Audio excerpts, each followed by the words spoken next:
Nicodemus was an important man. He was a Pharisee, a teacher of the law. People respected him. He was known for his wisdom and his deep understanding of the scriptures. Yet despite his status and knowledge, he felt drawn to Jesus. There was something about Jesus that intrigued him, something that stirred his soul. Jesus, the humble teacher from Nazareth, held a light that Nicodemus couldn't ignore. But Nicodemus was afraid. He was a man of high standing, and associating with Jesus could jeopardize his reputation. He was afraid of what his colleagues would think.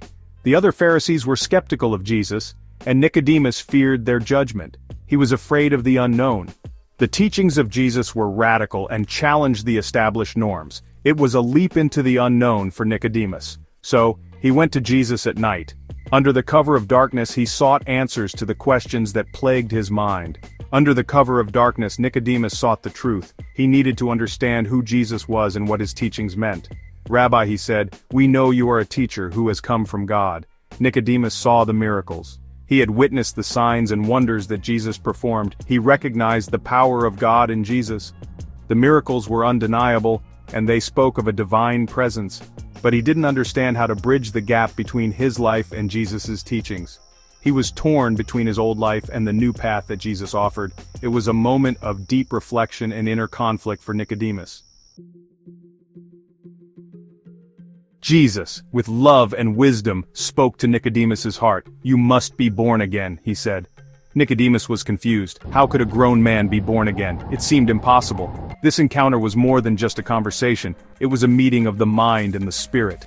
Nicodemus, the learned scholar, was being asked to set aside his understanding and embrace something new. He was being challenged to be born of water and the Spirit. Later, when the Pharisees wanted to arrest Jesus, Nicodemus spoke up. He reminded them of the law. Does our law condemn a man without first hearing him? He was still afraid, but a seed of courage had been planted. He didn't fully understand Jesus, but he knew Jesus was good. He saw the injustice. He couldn't stay silent. This small act of defiance showed how Nicodemus was changing. The light of faith was growing within him. Section 4. At the foot of the cross. Finally, we see Nicodemus at the foot of the cross. The air is heavy with sorrow and reverence. The man who once came to Jesus under the cover of night now stands in the open, unafraid and resolute. Jesus, the one he had first met in the darkness, was now dead. The lifeless body of the Savior hangs on the cross, a stark contrast to the vibrant life he once brought to so many. Yet, Nicodemus was no longer afraid. The fear that once gripped his heart had been replaced by a profound sense of purpose and peace. He came forward bringing myrrh and aloes to prepare Jesus' body for burial. These precious spices were a testament to his deep respect and love for the man who had changed his life. This was a public declaration of faith. In front of everyone, Nicodemus showed his allegiance to Jesus, no longer hiding in the shadows. Nicodemus, the respected teacher, was honoring Jesus, the crucified Savior. His actions spoke louder than any words could, revealing the transformation within him. He had come from the shadows into the light. The journey that began in secrecy had culminated in a bold and open declaration of faith. His journey of faith was complete. Nicodemus stood peacefully, bathed in the morning light, a symbol of redemption and unwavering belief. Section 5. From Darkness to Light. Nicodemus' story is our story. We are all seekers. We all have questions. In the stillness of the night, Nicodemus sought answers, just as we do in our quiet moments of reflection. His journey is a mirror to our own, filled with doubts and hopes. We may be afraid of the unknown. The darkness can be overwhelming, casting shadows on our path. Yet it is in these moments of uncertainty that we find the strength to seek the light. But Jesus calls us to come.